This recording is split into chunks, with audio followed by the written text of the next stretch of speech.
Tonight, we will step together into the darkest pages of history, where amid serene monasteries, proud castles, and peaceful villages, there existed people who made the entire Middle Ages tremble whenever night fell. These are not just stories to listen to for fun. They are a reminder that even in eras of religion and honor, evil still knows how to cloak itself in the most ordinary guise. If you love exploring dark secrets, strange truths, and hidden corners that history only whispers about, hit subscribe and follow until the end of the video because the later parts will get deeper, stranger, and more unbelievable than you think. And as always, let me know where you are listening from and what time it is now. It's wonderful to see our community spreading across the world, sharing mysterious moments like this together. Now, let the lights dim a little, lean back comfortably, and we begin tonight's journey.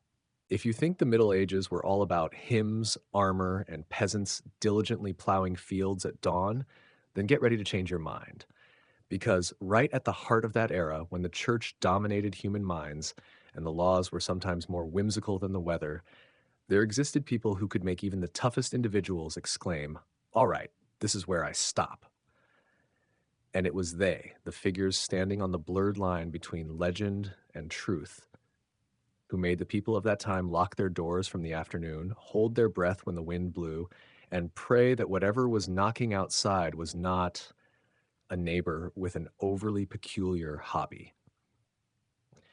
Because that is the scariest thing about the Middle Ages. You never knew whether the friendly tailor, the honorable knight, or the noblewoman living on the hill was hiding something behind the ivy-covered window. And the truly chilling part is, sometimes the ones who appeared the most harmless were the ones carrying stories that would send shivers down the spines of future generations for hundreds of years. Imagine living in the 16th century. No phones, no newspapers, no internet. Rumors spread faster than horses, but slower than the terrifying truths lurking in the shadows.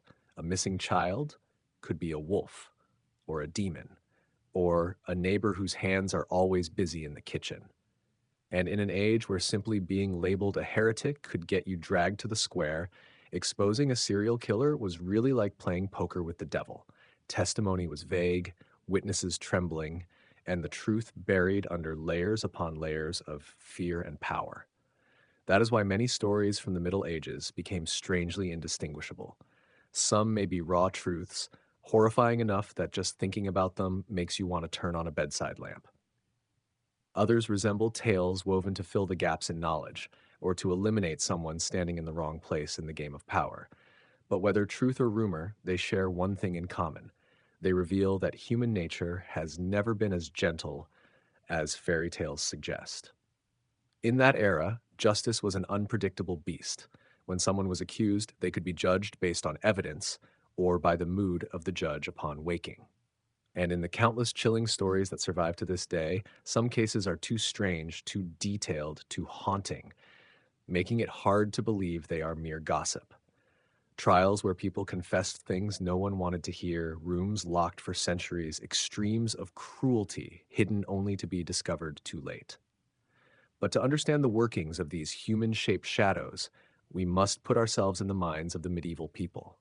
For them, evil was not a deviant act or a psychological disorder. It was a force, a temptation, a pact, and sometimes it was something they believed existed right among them, in the guise of people who knew how to smile, speak politely, kneel before the cross, and also do things that made even the church wary. Imagine a small village surrounded by deep forests. By day, church bells ring, merchants sell freshly baked bread, children play in the dirt yard. But when the sun sets, the village withdraws. The cold seeps into every wooden door. Conversations reduce to whispers. And then someone mentions the forbidden name, the name of the man or woman believed to be not entirely normal. No one speaks loudly, no one dares point fingers, but everyone thinks of it. A world where demons and humans are sometimes confused with each other, where the wealthy or powerful can turn any accusation into a joke or an excuse to burn someone alive. And it is this ambiguity that turns stories of medieval serial killers into the perfect nightmare. The line between reality and illusion, evidence and delusion, guilt and slander almost melts together. And amid this chaos, there existed figures so extraordinary that posterity still debates whether they were real monsters or victims of the era's conspiracies. People convicted of crimes so horrific that even modern imagination struggles to recreate them. Those once respected, once praised, once standing in the light before the darkness swallowed them. Medieval serial killers were not just individuals committing evil acts, they were mirrors reflecting society, where fear, superstition, power, and despair intertwined to produce stories that make even the modern world shudder. And looking back, we see not only the crimes, we see the fragility of justice, the vulnerability of humanity, and how darkness can thrive the most when no one dares to shine a light upon it. If you think the story will be gentler after leaving the damp caves and the butchers who lived on human flesh, then congratulations, you are still very naive about the Middle Ages. Because from the darkness of the Scottish forests, we step straight into one of the few places where death, love, and taxes could coexist in a highly suspicious manner: Kilkenny Island, where Lady Alice Keitler turned marrying multiple times into a national sport and an art of survival. In a place where the average lifespan was just long enough for you to get a set of wooden teeth, surviving longer than 3 husbands was enough to make people call you a witch. But 4? Oh, that was no longer a coincidence. That was a direct challenge to heaven, hell, and the nosy neighbors. Alice Keitler was the kind of woman people of the time both desired and feared: wealthy, educated, business savvy, and most importantly, immortal. The 4 men who married her in succession all happened to suffer from strange illnesses, the kind that medieval medicine claimed could be cured with goat urine, but more observant onlookers noticed. They all grew thin, weak, and left their estates to Alice. How strange. So the rumors began creeping through every tavern, every market, every sour-mouthed tongue in Kilkenny, that she kept demons, that she had a humanoid monster servant, that she drained her husband's life force as if it were an officially recognized profession by the church. And of course, it wouldn't be complete without practicing poison. The irony was, back then, everyone practiced poison, called herbal medicine, yet half of those herbs could kill a cow. But when Alice did it, she became a witch. When her husband died, it became evidence. And when her own son sided with the authorities to accuse his mother, that's when things got interesting. Alice Keitler's trial became Ireland's 14th century national drama. Crowds gathered so thick you'd think they were giving away free bread. Cleric Richard Ledred, devout and power hungry, was determined to make Alice a vivid, or dead, example in the war against sorcery. According to him, she had a list of charges longer than a wealthy merchant's tax bill: consorting with demons, stealing her husband's soul, sacrificing animals to devils, casting curses into food, and the pinnacle, using animal organs to make love potions. Meaning, by the logic of the time, if you knew how to cook with slightly complex recipes, you could officially become an enemy of God. But Alice was not a woman easily cornered. She had wealth, a network of protectors, status, and especially the ability to flee fast like a 14th century athlete. While her servants were beaten, imprisoned, and tortured to confess anything that sounded like a confession, and of course they did, Alice vanished into the night like a gust of wind, leaving behind a case with no end. The only person to face serious punishment was a poor woman working in Alice's house, forced to confess on behalf of her mistress. And the punishment? Burning alive. Because if there was anything medieval people did faster than believing in demons, it was burning someone to prove demons existed. But the horror of the time did not only lie in superstitious accusations and coerced confessions, it lay in the fact that sometimes these legends concealed real crimes. Where there is darkness, there will be those who exploit it. In many records, stories are told of soul hunters, people who exploited belief in demons to kill the innocent, then blamed witchcraft. They went to remote villages, kidnapped the vulnerable, killed them, and staged scenes to resemble demonic attacks. And of course, society at the time swallowed this explanation whole without chewing.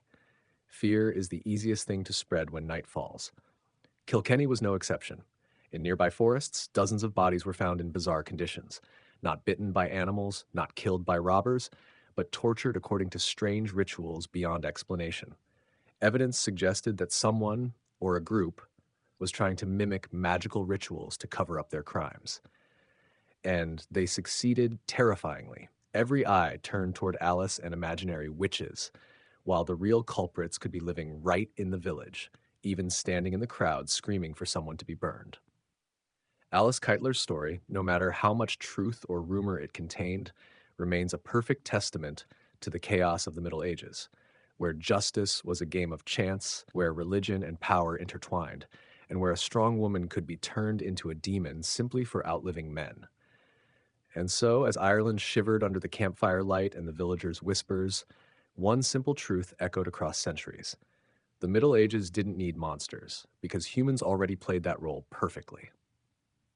If the stories of bishops, burning peasants, or Renaissance female cooks specializing in liquid death make you think that medieval Europe had reached the pinnacle of horror, then brace yourself, because in a small corner of the Carpathians, where the mist clings to the ground like a shroud, another story awaits us, written in blood, power, and madness, packaged in the form of a polite lady. This is where the world first encountered Elizabeth Bathory, the woman legend calls the Blood Countess, but the legal records of the time describe with a much more modest phrase, a serious personality problem. Born into the exact family you would never want to owe money to. A wealthy Hungarian lineage owning both castles and boundless confidence, Elizabeth was educated like a princess straight out of a textbook. She spoke multiple languages, knew arithmetic, rode horses, and according to the imagination of the era, even knew how to manage an estate with an iron hand in a velvet glove.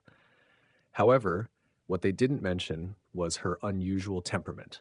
Quick to anger, fond of punishment, and firmly believing that asceticism was a cure-all for others but never for herself.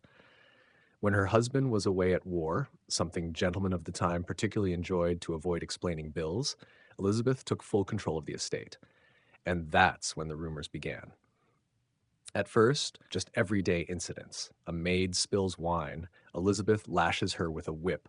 A young girl ruins a dress, Elizabeth locks her in a dark room. But later, the rumors were no longer trivial.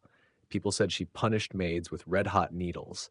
Others claimed she made them stand outside in freezing weather until they froze. Some swore they heard shrieks behind the castle's thick wooden doors, as if someone were trying to escape a ritual that no one wanted to witness. And then there's the story that posterity remembers most, the story of blood. Although many modern historians dismiss the idea that Elizabeth bathed in blood to stay youthful, the legend of the time recorded it with particular delight.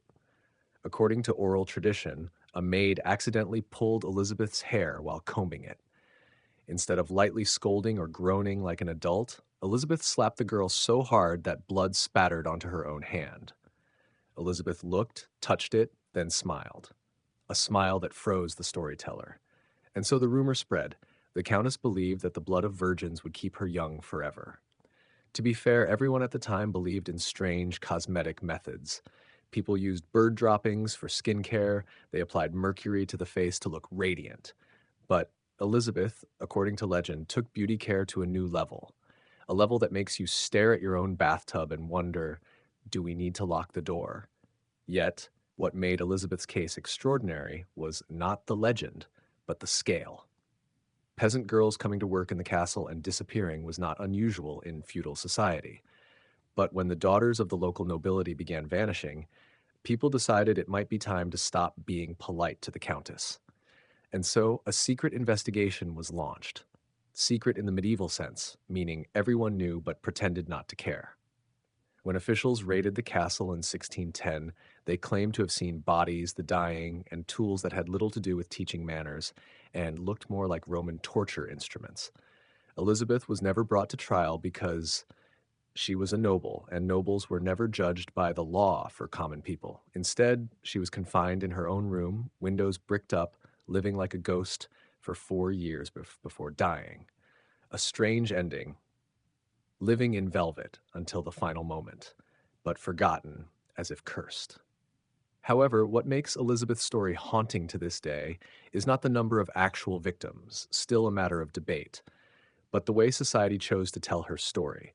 Was she a monster or a victim of the politics of the time when her family was wealthy enough to irritate both the king and the church? The more prominent you are, the more people want to pull you down. History is sometimes not truth, but the most convenient version for those in power. Yet, even if you strip away the legend and leave only the dry facts, there remains this. Dozens of young women disappeared without ever being adequately explained. Fragile lives swept into the vortex of power and cruelty. Whether Elizabeth was guilty or not, those deaths were real, and they stand as proof that injustice in the Middle Ages did not only reside in witch trials, but permeated every grand castle. And here is the familiar truth you have seen throughout history. When society trembles in fear, when power outweighs justice, the strong are protected, the weak disappear, and the most horrifying stories are often told in the most casual tone, as if they were merely marginal notes in time. The Middle Ages did not invent monsters. They just looked at those in high positions and realized sometimes the people entrusted with controlling life are the ones using that power to end it. Perhaps what makes medieval stories so unforgettable is that the storyteller always had to choose between two truths. Either they recorded what they saw, or they recorded what would keep listeners awake at night. But sometimes it's hard to distinguish between the two. For in an era when rumors spread faster than galloping horses and fear was stronger than the Pope, one need to be an actual demon to be considered a demon. Just strange enough, suspicious enough, or powerful enough to conceal things no one dared ask about. And that is when the serial killers step out of the pages of history, not as predators in the shadows, but as extraordinary figures, blending among priests, knights, peasants, and nameless souls swallowed by time. Imagine living in a small village where everything from the harvest to the number of times you sneeze was considered a sign from God. Suddenly, a few children disappear. A woman is found in the forest, her clothes torn as if clawed by a ghost. Every week, the village holds larger, more desperate prayer gatherings. The villagers whisper about a wanderer, a shadowy figure, an unusually tall silhouette, or a faint growl at dawn. But no one sees clearly. No one catches it. No one knows whether this monster is human or beast. For in those times, when something exceeded understanding, the only explanation was, it must be the devil. Yet the scariest part is that sometimes the devil is in fact flesh and blood, just extremely good at blending into the crowd. Take, for example, a mysterious figure who once shook 16th century Poligny, missing children, bodies in the forest, and a series of chaotic testimonies led to one conclusion: the werewolf. But behind this veil of superstition were individuals who looked no different from your friendly neighbors, except they liked wearing animal skins and believed attacking others was part of a sacred covenant. When captured, they earnestly confessed to using magical ointments to transform into wolves, and no one in the court could explain whether they were lying, hallucinating, or simply violent people seeking an excuse to satisfy a bloodthirsty whim. What made such people dangerous wasn't fangs or imagined fur, but the fact that they lived right among the community, and no one noticed until it was too late. Fear spread from there, turning forests into deathly abodes and nightly howls into an invisible indictment that no one dared question. But if some relied on superstition to evade justice, others relied on sheer power. The Middle Ages were not short of sanctioned killers. A cleric could order executions to purify souls, a lord could burn an entire village for disloyalty, and some, like Cardinal Robert of Geneva, could turn war crimes into political achievements. To them, human life was sometimes just a tool, a lever, a message to enemies. And so large-scale massacres, though not serial killings in the modern sense, carried a cruelty no less real. For their sole purpose remained to instill fear in the hearts of the survivors. For common folk, the difference between a serial killer and an angry lord sometimes lay only in their position within the church. Death remained the same, blood remained red, and the silence of the victims still sank into the earth in the same way. Then there were figures who were neither powerful nor insane, yet instilled fear by exploiting opportunity, like the gravediggers in Bohemia who collaborated with it in a particularly proactive way. They did not hunt or stalk, but their readiness to push someone near death into certain death for money still made them a type of serial killer in the villagers' eyes. When life could be exchanged for a few coins, moral boundaries were not just blurred, they were erased completely. Looking at these stories, what chills people is not the bloodlust, but the ordinariness of it. A mercilessly punishing bishop, a mystified nun, a cardinal using violence to consolidate power, a helpful gravedigger, a group believing themselves to be wolves.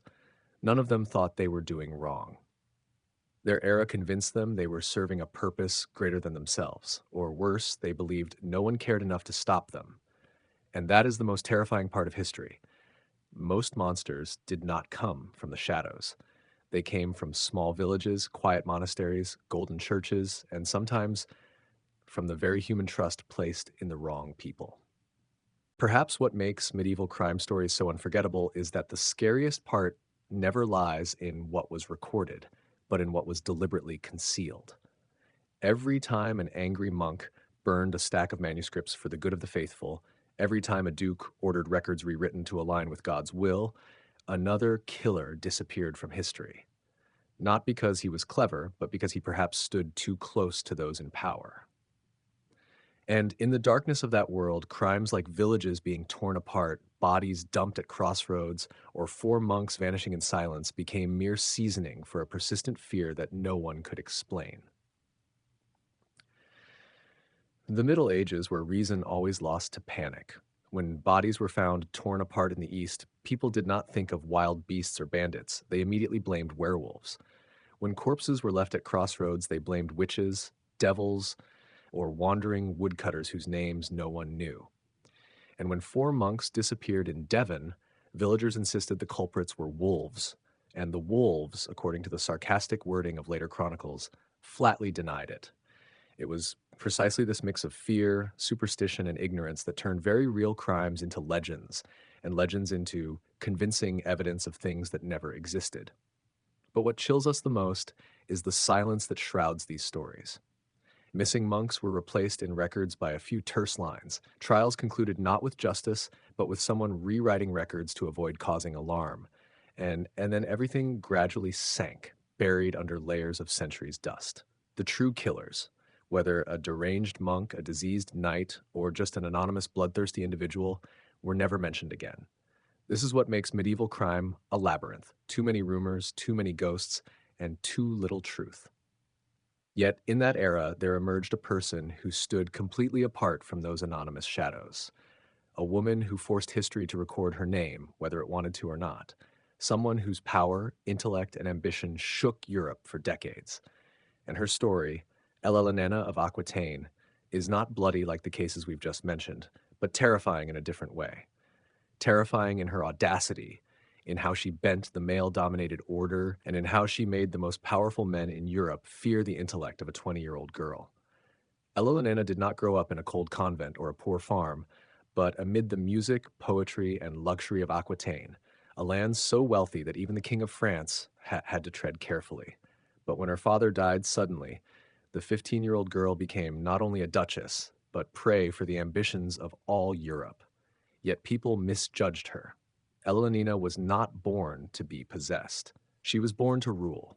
When she married Louis VII, she stepped from the radiant south to cold, strict Paris, where everything from her clothing to her words could be used as grounds for criticism by the court. But the whispers did not intimidate Elenina. On the contrary, they made her stronger. She brought the refinement of Aquitaine into the court, integrating music and poetry into French court life, and importantly, she began building her own network of influence. What most irritated historians about Elena was not her boldness or intelligence, but that she never forgot she ruled a land wealthier than royalty itself. This made Louis, who was raised like a cleric, feel small before his wife. And that smallness became the seed of jealousy, insecurity, and ultimately the prolonged conflict that defined their marriage. Yet when the Second Crusade began, Elenina continued to do what no noblewoman dared. She declared she would lead Aquitaine's troops to the battlefield. This decision stunned all of Europe. A queen in armor, riding among the army, leading her knights into battle like a true commander. Troubadours praised her as the embodiment of courage. Commoners wondered if she was a blessing or a curse, and Louis VII, according to many records, turned pale. Across every land the army passed, Elenina became the center of attention, both celebrated and gossiped about.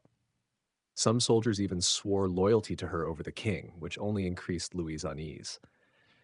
But Elelonina paid no mind to the jealousy. She moved forward with the conviction that her destiny was not confined to the role of a queen bound by courtly rules. And then they reached Antioch, where everything exploded. The crusade ended in disastrous failure, the French army exhausted, and there Elelonina stood between two worlds. She could save her marriage or save her honor. And as history proves, she chose what mattered most. What makes Elelonina's story extraordinary is not merely the victories or the glorious moments recorded in history. What makes her legendary is the way she survived, despite all attempts to silence her.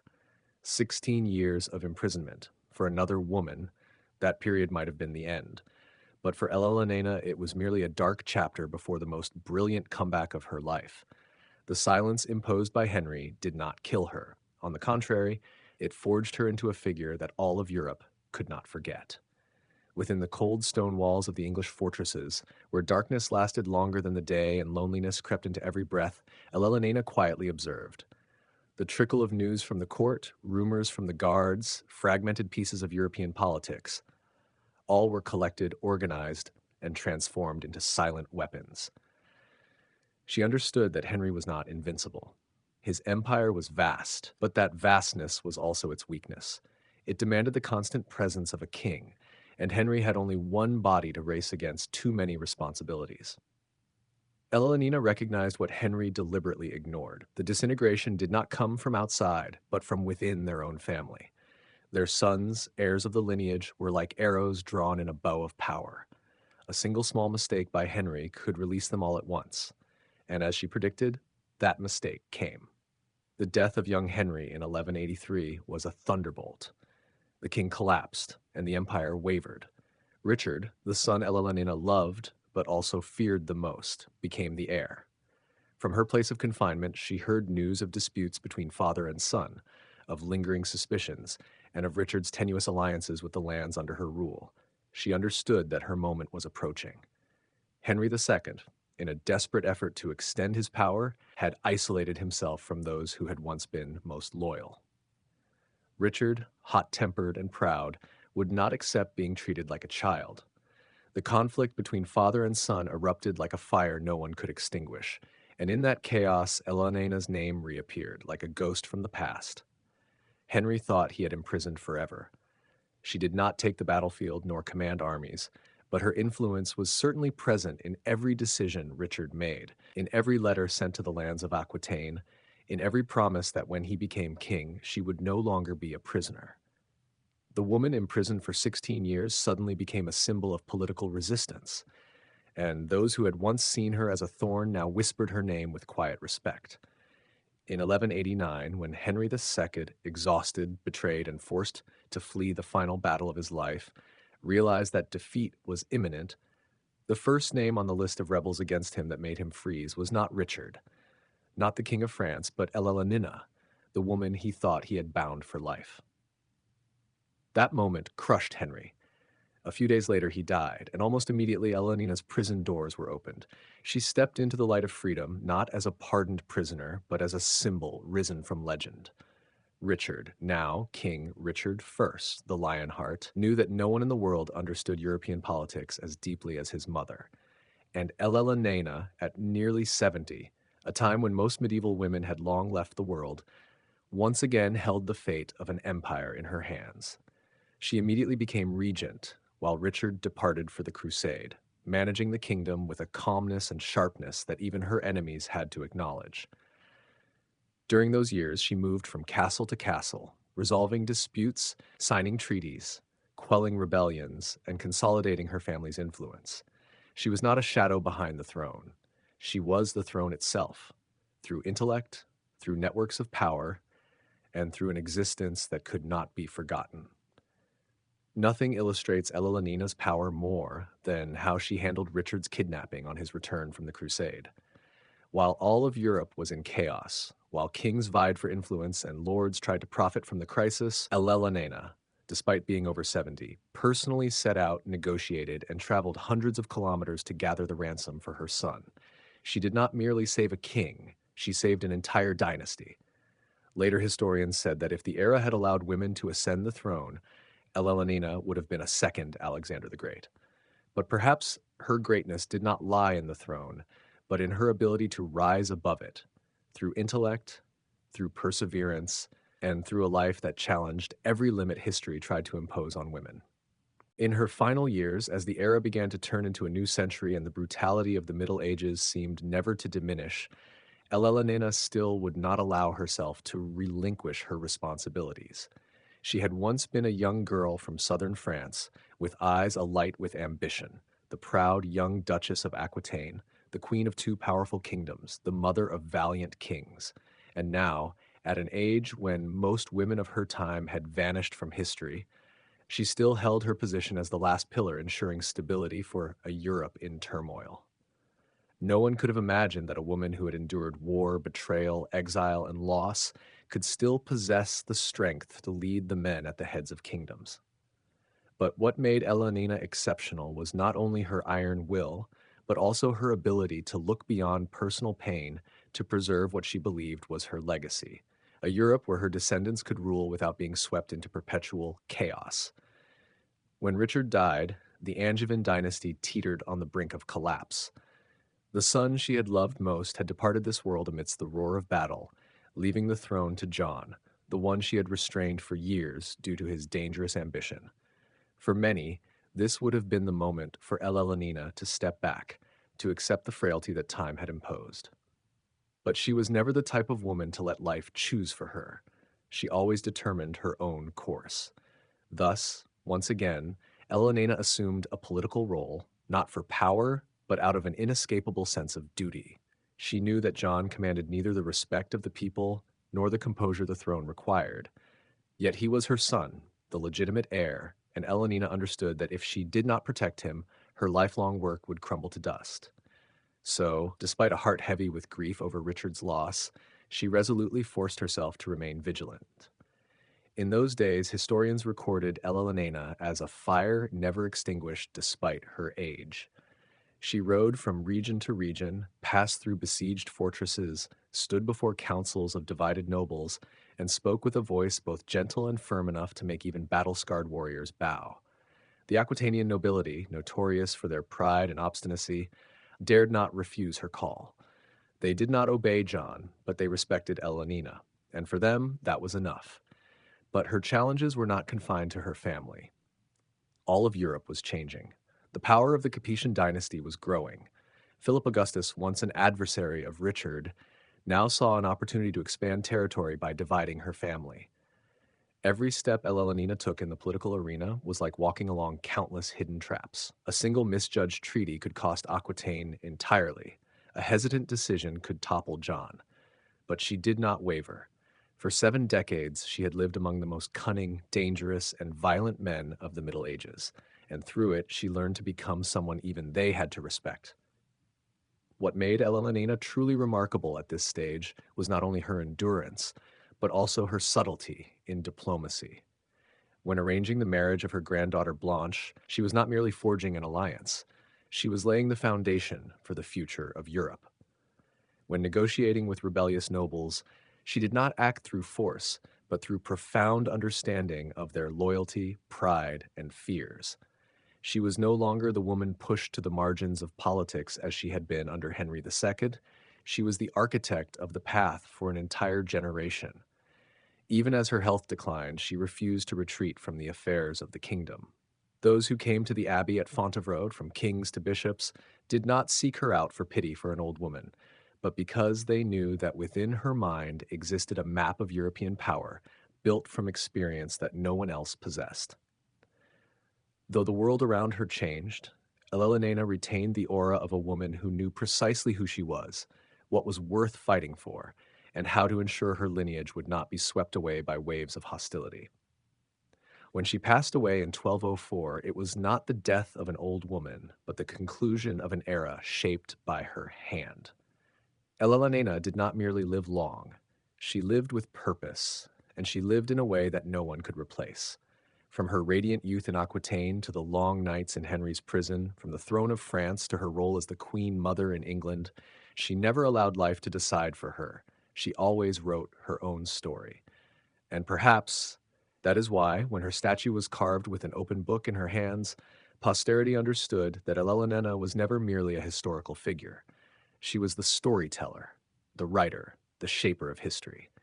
The open book in her hands was not a prayer, but a symbol of a life continuously thinking, learning, and leading, even with death at her side. When the final pilgrims passed through the gates of Byzantine cities or set foot on the unfamiliar ports along the Levantine coast, they realized that the oath they had recited in the darkness of their home churches was only the beginning of a far harsher reality. The journey to Jerusalem did not end when they saw the golden stone rooftops of the east. It was then that the true trial began. In a land where religion, politics, and war intertwined like the tense threads of an invisible tapestry, the pilgrims were not merely outsiders. They were witnesses to a world where faith could save, but also crush, a soul not strong enough. Upon setting foot in the Holy Land, many pilgrims described the sensation as stepping into a living book. Every wall, every stone, every hill was tied to a story they had heard since childhood. Yet the sanctity of this place was only on the surface. Beneath lay a divided land where young Latin kingdoms struggled against powerful armies, regaining strength in the east. And in this context, the pilgrim groups were both a blessing and a burden. Jerusalem, with its white stone walls, narrow streets, and church bells echoing at early dawn, was the destination of every pilgrimage. But before they could touch the sacred walls, pilgrims had to pass one final rite, the purging of their own souls. Latin priests organized hours-long prayers, reminding them that true victory did not lie in reaching the Holy Land, but in how each person endured, lived, and overcame fear along the way.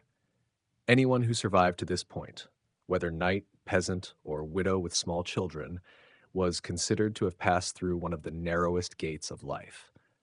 Then, when they entered the Church of the Holy Sepulchre, many would fall to their knees as if their legs could bear no more. Sweat, dust, tears, and prayers mingled in the incense-laden air.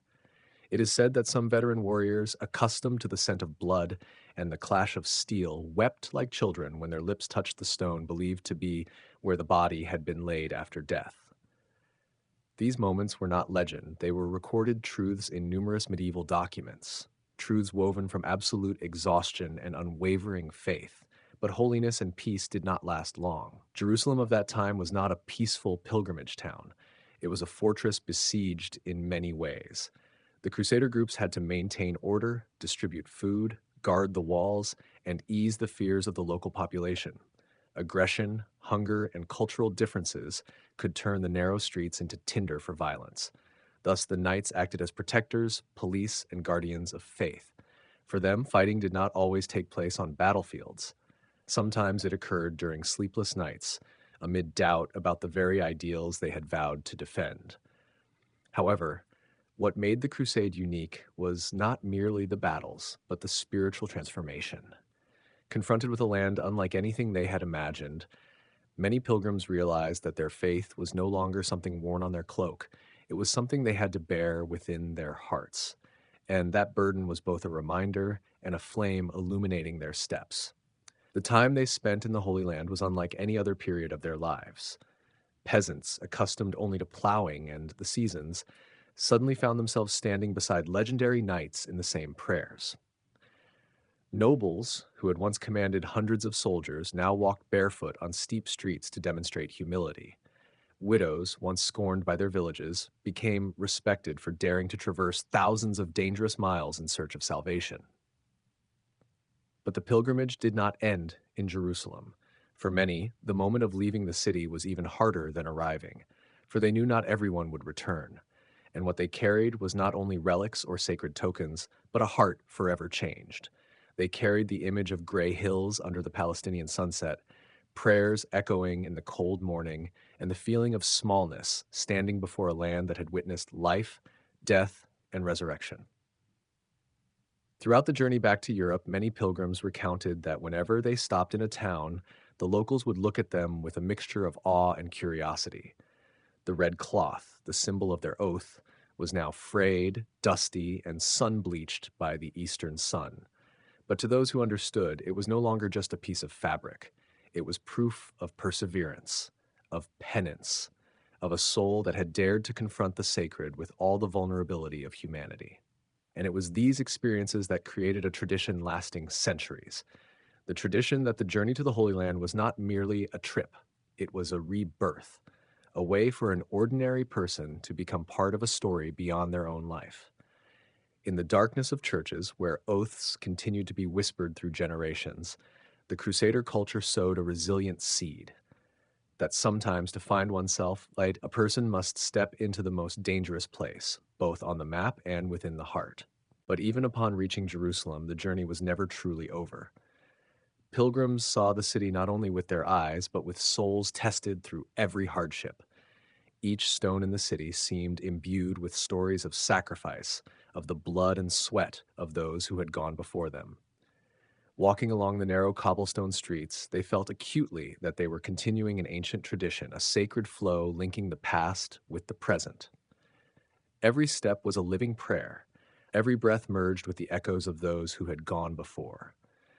Their consciousness was shaped by the continuous presence of faith, and every sensation of pain or fatigue along the way became a catalyst for a spiritual experience deeper than any ritual at a hometown altar. On the Mount of Olives, where, according to tradition, Christ ascended into heaven, pilgrims knelt and gazed out over the city below, where sunlight shone upon the tiled roofs and white walls, illuminating a scene both majestic and humble. They did not merely admire a physical city, but felt the power of the vows that had transformed themselves. Along the Holy Way, following the path of the Via Dolorosa, they counted Christ's steps, whispered prayers, and reflected on the sacred duty that had brought them there. Every footprint on the stones, whether belonging to a knight or a peasant, became part of a spiritual map, living testimony to patience, faith, and perseverance in overcoming both physical and mental suffering. But Jerusalem was not only a place of devotion, it was also a test of steadfastness. Knights, though clad in armor and bearing swords, still faced cultural differences, tensions among pilgrim groups, and concerns about protecting the holy city from sudden attacks. Peasants and widows, accustomed to rural life, now had to learn to move quickly, avoid looting, and survive in this dangerous environment. Every trial was interpreted as a test from God, where patience and courage were means to purify the soul. This interaction created a special community, relationships that transcended social status, where knights and peasants stood equal before holiness. Rituals at sacred sites also united them in a collective rhythm. At the Church of the Holy Sepulchre, prayers, holy water, and candlelight mingled, creating a space in which everyone immersed themselves in the same spiritual current. Some pilgrims wept bitterly, others knelt, even lay prostrate on the cold stone as if offering their own bodies as a sacrifice. Pain and fatigue, rather than diminishing their value, became evidence of devotion. Every wound, every blistered foot, every racing heartbeat under the eastern sun was living proof of the power of faith. The relics they carried, whether a piece of wood from the true cross or a vial of oil from the nativity lamp, were not merely personal keepsakes. They became symbols of community, displayed in parish churches, reinforcing faith even for those who had never left their villages. Holding these sacred objects, pilgrims realized that they had become part of a chain of sacred tradition, linking past and present, earth and heaven. Knights skillfully attached relics to their swords or armor, turning them into talismans on the battlefield, where faith and physical strength intersected. This companionship from home to the Holy Land created a unique community where each individual, whether rich or poor, depended on one another to survive. Pilgrim guilds formed not only to share food, lodging, and protection from thieves, but also to sing hymns, pray, and comfort each other in sickness or in witnessing death. These bonds transcended social boundaries, creating a sense of equality before God. In hardship, all became brothers, enduring together, praying together, and witnessing the splendor of living faith. The crusade was not only a physical journey, but also a spiritual one. Pilgrims understood that hunger, thirst, wounds, and fatigue were not meaningless. They were forms of penance, ways to purify the soul and prepare for the moment of confronting the sacred. Many practiced self-discipline, such as self-flagellation, prolonged kneeling on stone, or walking barefoot on hot cobblestones to demonstrate humility and strengthen faith. Every pain carried spiritual value, and through endurance, they became worthy of God's forgiveness and grace. Finally, when the pilgrimage ended, both knights and peasants carried an experience that had transformed them. No one returned the same. Stories of the journey, holy relics, scars, and blisters became living proof of perseverance, faith, and penance. In Crusader culture, the journey was not merely a means to reach Jerusalem. The journey itself, with all its hardships and devotion, was the path to salvation. It was a lesson remembered by every generation of Christians that sacrifice and trial offered to God transform earthly life into a sacred journey that never fades. But the failure at Haddon was not only a humiliation for the Crusader army, it was a vivid demonstration that pride and physical strength are never enough without faith and strategy. The Jerusalem forces collapsed from thirst, exhaustion, and panic. Yet stories of courage, of knights who had stood firm amid rain of arrows and fire, spread throughout the camps in European cities, becoming legends retold by the campfire and in monastic classrooms. These stories not only celebrated sacrifice, but also taught that war and pilgrimage always go hand in hand, that faith can compensate for material defeat. Saladin, the victor, shone not only as a master strategist, but also as a symbol of mercy and religion. When he recaptured Jerusalem, there was no massacre of thousands of civilians as in 1099. Instead, Saladin granted clemency, allowing Christian pilgrims to retreat safely if they paid ransom, and restored the sacred sites revered by both Muslims and Christians. This action not only solidified his prestige in the eyes of the Islamic world, but also planted a profound lesson in the European imagination. Victory is not merely occupation, but the ability to govern with justice, humanity, and wisdom. While the Crusaders failed militarily, they retained their spiritual dignity. Knights and peasants returned with aching bodies and heavy eyes, but with refined souls and elevated spirits. They recounted stories of deadly roads, unquenched thirst, and fierce battles, but also of survival, camaraderie, and touching moments when they shared every crumb of bread, every drop of water, across deserts and mountains. Each tale became an epic of faith, where hardship and defeat were integral parts of the sacred journey. Returning to Europe, the survivors carried not only relics, small crosses or fragments of cloth from the Holy Land, but also experience, faith, and strategic lessons. They testified that no material authority could replace unity and courage. Pilgrim guilds were strengthened, military orders grew stronger, with dual missions to protect pilgrims and serve God. The Knights Templar, Knights Hospitaller, and other orders learned not only from battles, but also from how Saladin unified forces and governed the conquered land, deeply embedding the lesson that power must be paired with ethics and strategy. Lessons of humility and community were transmitted not only through stories, but also embedded in rituals and local culture. In monasteries and churches, priests recounted the journeys of returnees, emphasizing that hardship, pain, and failure did not diminish the value of pilgrimage. On the contrary, they enhanced spiritual worth, teaching that salvation does not come easily and that faith must be forged through trials. These sermons created a form of collective memory where each story was living proof of devotion, loyalty, and endurance. The journeys and failures of the Crusaders also inspired a new awareness in Europeans of the fragility of power and the importance of faith. Noble families who had sent sons and daughters to the Holy Land came to understand that victory depended not only on weapons or numbers, but also on mental preparation, the ability to unite, and patience. Small towns began to emulate the sacred journey with local processions and small chapels built around relics brought back, reminding communities that faith is a journey, not merely a destination. Even in political life, the memory of these journeys created new symbols of authority. Pilgrims turned knights often carved crosses into seals, signaling spiritual authority and personal pride. Achievements on the battlefield or failures in the desert were remembered and passed down as moral lessons, testifying to the power of faith in shaping political and military consciousness. Kings even used the imagery of the Crusades to consolidate authority, proclaiming themselves protectors of the holy sites, combining military strength with religious power, turning the sacred journey into a tool to legitimize rule. The return journey, therefore, was not merely a completed trip. It was a transformation of both body and soul. Survivors returned with profound pride, validated by the stories and relics they carried.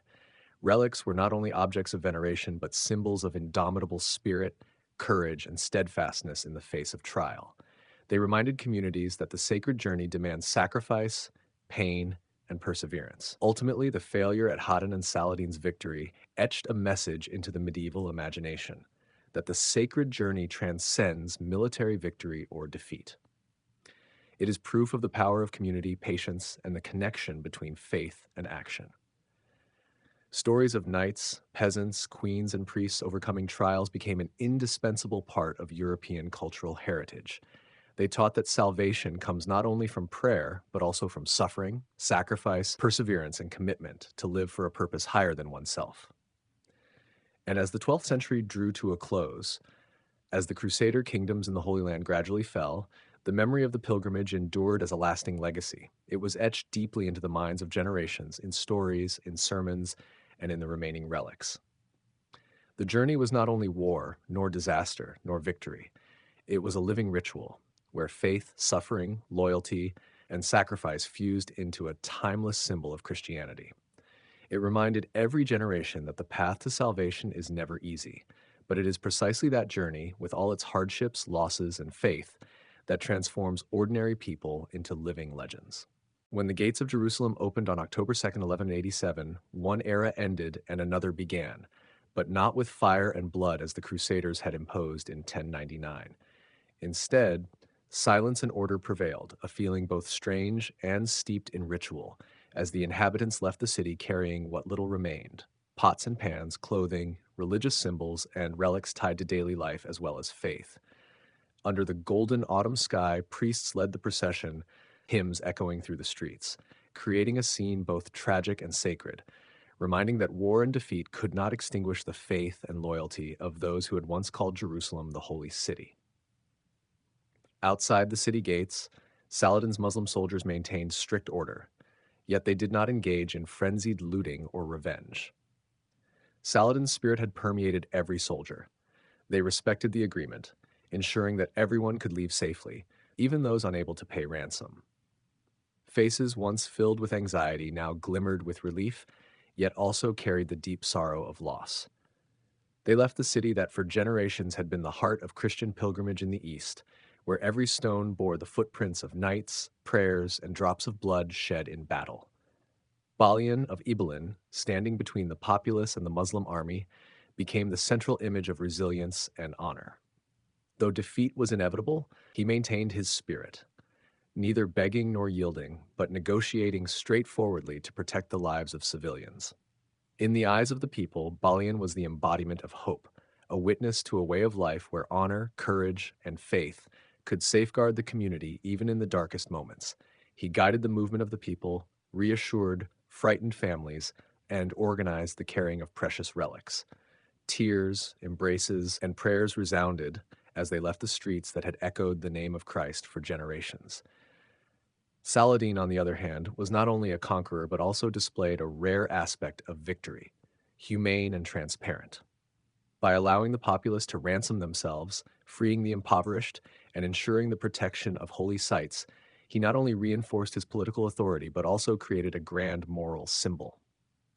Saladin's actions stood in stark contrast to the horrific massacre perpetrated by the Crusaders 88 years earlier, emphasizing that power is not merely force but also the ability to govern with mercy and respect for law. Witnesses could not help but marvel. This was a triumph of intellect and virtue, not merely military might. The transfer of power was not only a political act, but also a spiritual ritual. Priests led the procession, tears mingled with incense, and hymns echoed along the empty streets, creating a sacred space that the army could not destroy. This was proof that, although humans may fail, faith endures, and loyalty to Christ is not erased by war or defeat. Relics, from small crosses to jars of Jordan River water, became living evidence of perseverance, a testament to a long journey, from arduous days of pilgrimage to the steadfast defense of Jerusalem. In the days following the surrender, Jerusalem gradually resumed a new rhythm of life, yet the memory of battles, fears, and sacrifices haunted everyone. They recounted stories of Balian, of how the townspeople resisted together, of women carrying stones, children pouring boiling water on attacking troops, and exhausted yet steadfast knights. These stories were not mere recollections, but became the foundation for future generations, embedding the values of faith, courage, and community spirit. Even after Jerusalem fell under Muslim rule, the memory of the journey, the battles, and the defeats remained an inseparable part of Western Christian identity. Another aspect that highlights this story is the shift in the relationship between war and religion. Knights and citizens no longer considered military success as the sole measure of worth. They realized that protecting the populace, maintaining honor, and preserving faith in adversity were equally important. They learned that true victory is measured not only by the number of enemies defeated, but by how one faces failure, by courage in protecting the vulnerable, and by steadfastness in faith. This is what made Balian and Jerusalem great in the medieval memory, where honor and ethics were sometimes more significant than military triumph. Even later generations did not forget the lessons of Jerusalem in 1187, that faith is not merely prayer or ritual, but action in difficult circumstances, the ability to protect the weak, and the capacity to maintain dignity, even when defeat is inevitable. Stories of Balian and Saladin, of surrender yet retaining honor, spread through monasteries, markets, and castles, becoming living legends, reminding everyone that courage and faith can endure even in the shadow of military defeat. Ultimately, this event was not only a lesson in war or politics, but a vivid demonstration that humanity and faith can persist amid brutal battles. It showed that human strength lies not only in weapons and strategy, but also in spirit, in the ability to face death, to protect others, and to maintain honor, even when the city falls.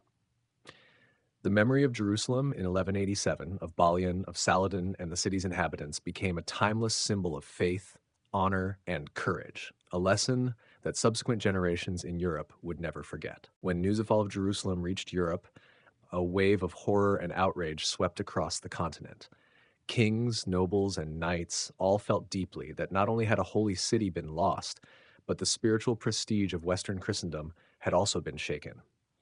Pope Gregory VIII's decree, Edita Tremend, rang out like an alarm bell, calling all the faithful to arm themselves, dispelling helplessness and turning outrage into action. Sermons from pulpits across Europe painted vivid pictures of the disaster. Sacred relics seized, the true cross captured, Hatton, pilgrims barred from the Church of Cephala, and Christian churches transformed.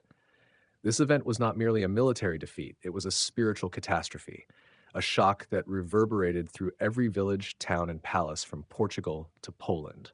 While Europe seethed with calls for a holy war, Jerusalem under Saladin experienced an unprecedented period of stability.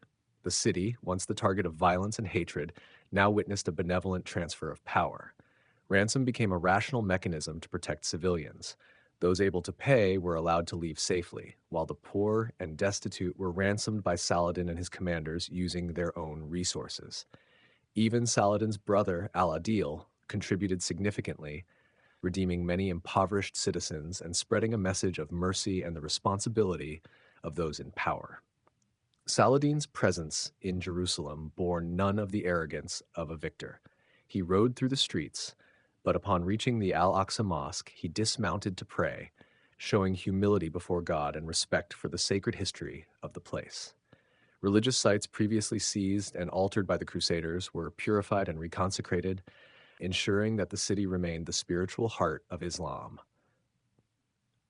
The Dome of the Rock, once stripped of its Christian altar, was restored to its original function, the golden dome glinting in the sunlight, adorned with Quranic inscriptions praising the greatness of God. This scene was not only of religious significance, but also a strategic symbol, consolidating Saladin's authority in the eyes of Muslim communities and shaping his legacy. Although some Christians had left Jerusalem, faithful remained, and Saladin ensured that Christian churches, such as the Church of St. Cephala, were not destroyed. He allowed pilgrimages to continue, though under supervision, creating a model of governance that was both firm and merciful. This action not only reduced the risk of unrest, but also enhanced Saladin's reputation, earning admiration from allies and adversaries alike. Garrison forces were strategically positioned at fortresses and castles around Jerusalem, Defenses were reinforced, damaged walls repaired, and strategic ports such as Jaffa, Ascalon, and Acre became key defensive points, helping protect the city from European reinforcements. As Saladin prepared to consolidate power in Jerusalem, he was acutely aware of the threat from Europe. The Third Crusade was forming, led by the continent's strongest kings, Richard the Lionheart of England, Philip II of France, and Frederick Barbarossa of the Holy Roman Empire. Saladin faced not only a military challenge, but also a strategic and political one. He needed to retain Jerusalem, strengthen his authority, and maintain a reputation for mercy and moral integrity to ensure that both Muslim and Christian populations in the region would respect him. From the very first days after capturing Jerusalem, Saladin demonstrated exceptional skill in combining military strategy with subtle politics. He rewarded loyal commanders, reinforced alliances with Kurdish and Turkish emirs, and ensured that this victory was not merely a personal triumph, but a collective achievement for the Islamic world. He skillfully balanced power with mercy, maintaining political authority while reinforcing the spirit of the Muslim community. Within Jerusalem itself, the civilians witnessed a historic miracle: victory without indiscriminate violence, mercy prevailing over hatred. Emotional scenes were recounted, prisoners redeemed, impoverished families protected, and holy sites respected. This contrast with the bloody occupation by the Crusaders in 1099 further highlighted Saladin's virtues in the memory of both the Islamic and Christian worlds. Yet preparation for the coming days did not stop in Jerusalem. Saladin understood that Europe would not remain idle. The strongest Crusader armies in European history were assembling. He anticipated the return of war and developed a comprehensive defense plan. From fortifying strategic castles and maintaining order in the city to securing alliances, Saladin showed that true victory lay not only in capturing Jerusalem, but also in protecting his gains and preparing for future challenges. With a combination of mercy and strategy, Saladin turned the fall of Jerusalem into a double triumph, restoring religion while preserving moral and political prestige. The city was no longer a target of indiscriminate violence, but became a symbol of Islamic power, reinforced by ethics and strategy. Meanwhile, Europe prepared for a grand crusade, carrying anger, religious devotion, and a desire for revenge, promising fierce battles ahead. This event not only reshaped the political map of the Levant, but also created the legend of Saladin, where mercy and honor became weapons as powerful as sword and bow. Even when the conflict between Saladin and Richard the Lionheart ended with the Treaty of Jaffa, its impact resonated throughout the Holy Land and Europe. The confrontation was not merely a military contest, but a lesson in perseverance, strategy, and ethics in an era when violence was often seen as the only solution. After years of continuous campaigning, Saladin understood that victory was measured not only by capturing a city, but by maintaining order, protecting civilians, and preserving honor in the eyes of one's enemies.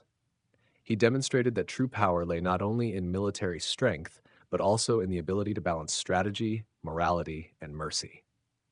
The Treaty of Jaffa, while not granting Jerusalem to Richard, still opened a path for temporary peace and cooperation. Christian pilgrims were allowed access to the holy sites, and coastal towns from Jaffa to Tyre remained under Crusader control. This created a delicate balance. Saladin retained the sacred city in Muslim hands, while the West maintained strategic influence along the coast. Both sides recognized the limits of power and the necessity of an agreement, as each was weary after years of continuous strain. Yet, the treaty did not diminish the image of the two great men facing each other. Richard, though victorious at Acre and Arsuf, still could not enter Jerusalem, the city he longed to reclaim. The image of a strong, courageous king constrained by the limits of war became a symbol of human strength, bound by history and fate. Conversely, Saladin, though victorious, also faced the strain on his forces and resources. It was his perseverance and wise management, however, that transformed military victory into a sustainable political and spiritual triumph. The contrast between Richard and Saladin extended beyond the battlefield. While Richard celebrated courage and tactical skill, Saladin displayed mercy and emotional control. Acts such as sending fruit, snow, or horses to injured opponents were not merely personal gestures, but strategic messages. Opponents deserved respect. In an age rife with violence, this respect became a testament to chivalric spirit transcending hatred, making both leaders timeless figures admired not only for their feats, but also for their character. When Saladin died in 1193, his legacy was not measured in treasure or territory, but in the wisdom, mercy, and leadership that had protected Jerusalem, strengthened the Islamic Empire, and left a profound mark on the memories of both the Islamic and Christian worlds. He was remembered as the unifier of the faithful, the liberator of the Holy City, and a leader who maintained dignity in war, a rare combination of power and ethics in history. For the West, Saladin became a respected adversary, a symbol of a worthy opponent, and a model of a knight who not only fought, but also showed clemency. These values transformed the confrontation with Richard into a living legend, where victory was measured not only by the sword, but by the ability to preserve honor, dignity, and loyalty to faith. Ultimately, the story of Saladin and Richard the Lionheart is not merely a dramatic chapter of Crusader history. It is a lesson in the limits of war, the power of mercy, and the ways in which great men can make a difference beyond temporary victories. Jerusalem stood witness to perseverance, strategic intelligence, and noble ethical choices, values that both sides, though opposed, respected and remembered forever.